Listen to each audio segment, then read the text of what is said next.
tempat karaoke itu problem Mangkupural.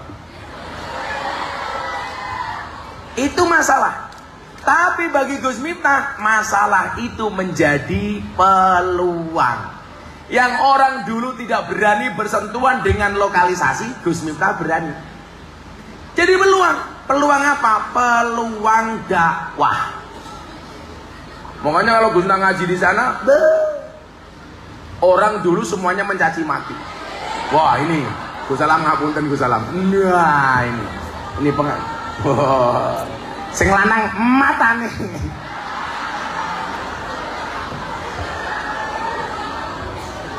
Itu coba. Ini bagi orang. Kok ada Nabila di situ ya?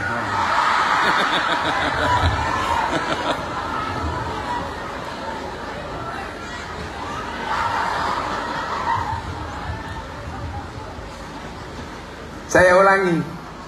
Ini masalah, tapi jadi peluang. Dulu saya ngambil peluangnya apa alasannya? Sederhana. Kulla syai'in idza kasura rahusa illal adaba. Segala sesuatu itu kalau jumlahnya banyak pasti murah, kecuali adab. Kalau adab itu semakin banyak semakin mahal. Tapi segala sesuatu kalau jumlahnya banyak menjadi murah. Artinya apa? Kalau pengen jadi mahal gampang, jadilah yang sedikit, pasti harganya mahal. Kiai itu banyak, karena saya punya prinsip, barang itu kalau sedikit langka, kalau langka antik, kalau antik harganya mahal. Kiai itu banyak, tapi mohon maaf, yang ngurusi pelacur jarang. Siapa? Gus Miftah. Berarti Gus Miftah kiai pelacur. Goblok kok pelacur gitu. Kiai larang. Kiai pelacur. Mumet das lu. Kiai larang, bro.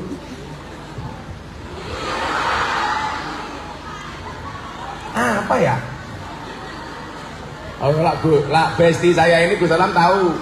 Kalau Gus Miftah ngaji ke pejabat, ngaji ke BUMN, ngaji ke pengusaha, kiai paling larang se-Indonesia. Saya cuma pengen ngasih gambar ke adik-adik santri ini, bahwa jadi kiai juga bisa keren, betul? Mosok kiai ngaini kayak iso alwi dadi Mbah Mudin. Sarungnya ngelinting, ngambune kelembak menyan. Jangan merah atau sikatan. Jangan sekali deh. Oke. Punya ini Nabila.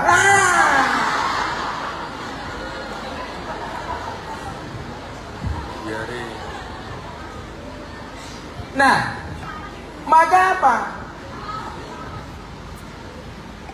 Orang optimis itu mewujudkan segala sesuatunya dengan terstruktur yang rapi. Makanya Ibnu Athaillah kemudian beliau menyampaikan mal farqu bainar roja wal umniyah. Apa bedanya antara harapan dan angan-angan? Yang berani jawab ngaco, tak kasih uang. Mal farqu bainar roja wal umniyah. Apa bedanya antara ar-roja dengan tamanni? Apa bedanya antara harapan dengan angan-angan? Ada yang mau jawab? Ayo, Mas Aryo, bikin Mas Aryo. Tasku taruh sini aja. Apa bedanya harapan dan angan-angan? Kalau harapan itu keinginan kita untuk kedepannya, kalau angan-angan itu cuma stop sampai di sini aja. Kalau harapan bisa dikabulin, ya kan? Sing ngumpuli sapa gitu. Jawabannya subhanallah, benar-benar membingungkan. Kayak duit yo, kayak duit aku api anak yo. No, 1.000 yo. Ayo. Oh, gandan mama. Oh, kamu ingin ya? Ya udah nanti mama kita kasih, kasihan. Wajahnya kayak kotak infak ya. Kayak malah nganggur. Kembok nih sapa ya kan? Mama banyak yang ikut-ikutan kayak Gus Miftah pakai kacamata hitam. Tak deleng, malah kayak tukang pijet. Adik-adik coba dengarkan definisi perbedaan antara harapan dan angan-angan menurut Ibnu Athaillah As-Sakandari. Saya itu ngefans banget sama Ibnu Athaillah As-Sakandari sampai anak saya kasih nama Athaillah. Mufti Athaillah Shahibul Adiyah Maulana Habibur Rahman. Kenapa? Kepanjangan. Anak-anakku dewi yang apa ya? Besok kalau kamu pengen punya anak, pengen namanya Arab, konsultasi dulu sama Gus Salam, sama Ustadz Pondok. Nanti anaknya namanya Arab malah jelek. Pak Kiai, anak saya namanya Arab, siapa? Muhammad Jahannam lah jelek. Muhammad Jahannam. Mal farqu bainar raja wal umniyah. Ar-raja ma qaranahu amalun wa illa fahuwa umniyatun. Yang namanya harapan itu apa? Satu keinginan, cita-cita yang disertai dengan amal, ikhtiar dan perbuatan. Kalau punya keinginan, gak ada ikhtiar, gak ada amal, gak ada perbuatan, namanya angan-angan. Bedanya itu. Jadi kalau kamu pengen jadi kiai besar, yo ngaji tenanan, melu kiai tenanan. Karena santri itu N-nya adalah naibun anil masyayikh. Santri hari ini besok jadi kiai masa depan. Makanya apa? Kalau mau jadi kiai, yo ngaji tenanan, peraturan pondok dijalankan, manut karo guru. Itu namanya roja. Tapi kalau pengen jadi kiai, nggak pernah ngaji, pekerjaannya tidur, nggak manut sama kiai. Begitu bangun, bikin status WA, akan indah pada waktunya. Dang tanginya, turumu miring, mimpimu elek, ababmu mambu.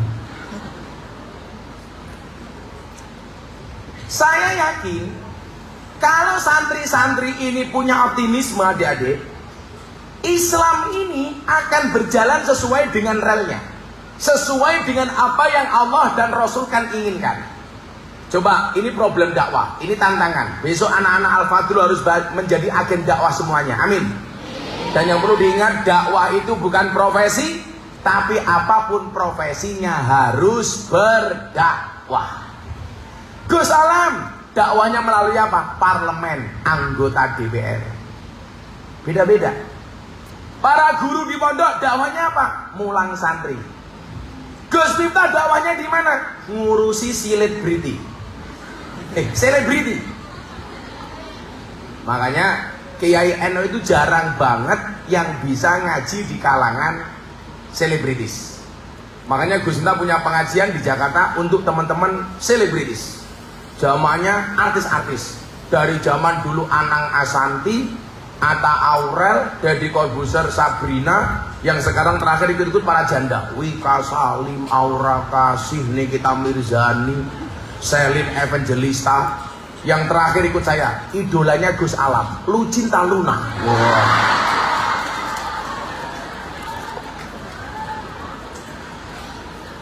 Ketoke wahyu, ternyata lanang. Nah, ada problem dakwah begini. Apa yang membedakan dakwah zaman Nabi dengan hari ini? Adik-adik coba lihat. Zaman Nabi, risalahnya Al-Quran. Pembawa risalahnya Nabi Muhammad. Artinya apa? Antara risalah dengan pembawa risalah ini imbang. Risalahnya Al-Quran, yang menyampaikan risalah sekelas Nabi Muhammad yang akhlaknya Al-Quran. Makanya Islam diterima oleh umat saat itu kafah. Karena baik risalah maupun pembawanya ini sempurna. Maka sahabat-sahabat dulu keimanannya, Islamnya jauh lebih baik dibandingkan kita. Itulah alasan kenapa Allah mengatakan udkhulu fi silmi kafah. Masuklah agama Islam dengan sempurna. Apa yang membedakan dengan pola dakwah hari ini? Risalahnya sama, tetap Al-Quran.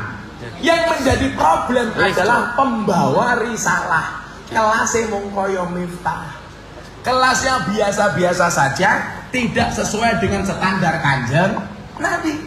Maka kemudian yang terjadi apa? Pemahaman risalah yang salah oleh sang pembawa risalah. Maka risalah diterima oleh umat dengan pemahaman yang salah. Makanya banyak orang salah paham maupun pahamnya salah. Kenapa? Karena dari berangkat dari pembawa risalah yang salah. Lah, berangkat dari pemahaman risalah yang salah, maka umat memahami agama dengan cara yang salah. Coba deh, coba hari dilihat. Apa ciri-ciri orang radikal? Bisa nggak ditampilkan di layar? Mana operatornya? Coba kita lihat. Ciri-ciri orang yang berpaham radikal. Yang pertama, ada dilihat.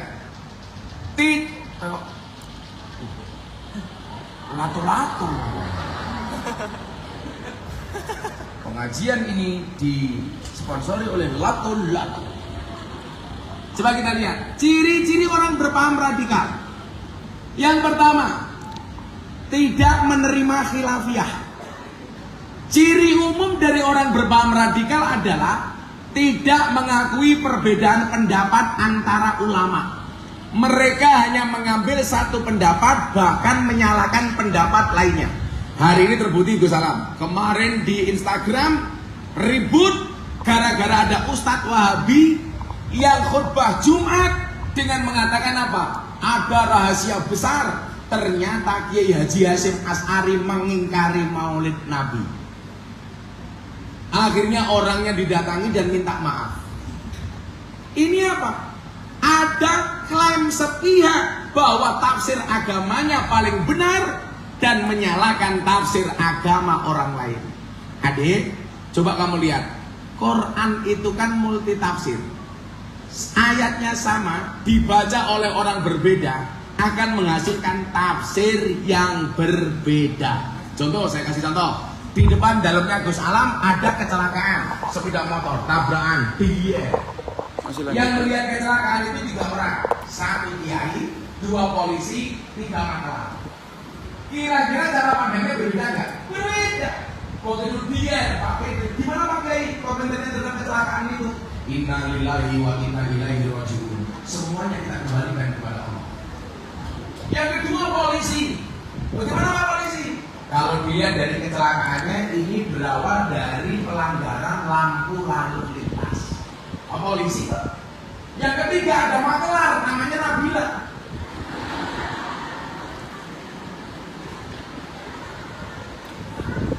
Ditanya, menurut Anda bagaimana kecelakaan ini terjadi? Apa analisanya Nabila sebagai maklar?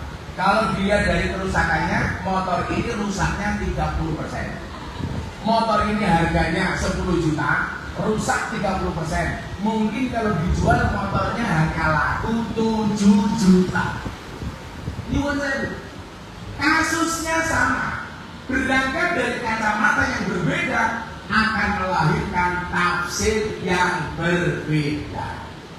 Dan orang radikal hanya percaya tafsirnya yang paling benar, semua orang dianggap salah. Hati-hati. Dan batin ajarannya tidak seperti itu.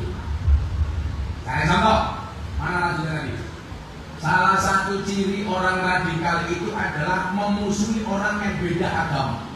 Coba Anda lihat. Gus Salam masih ingat betul nih.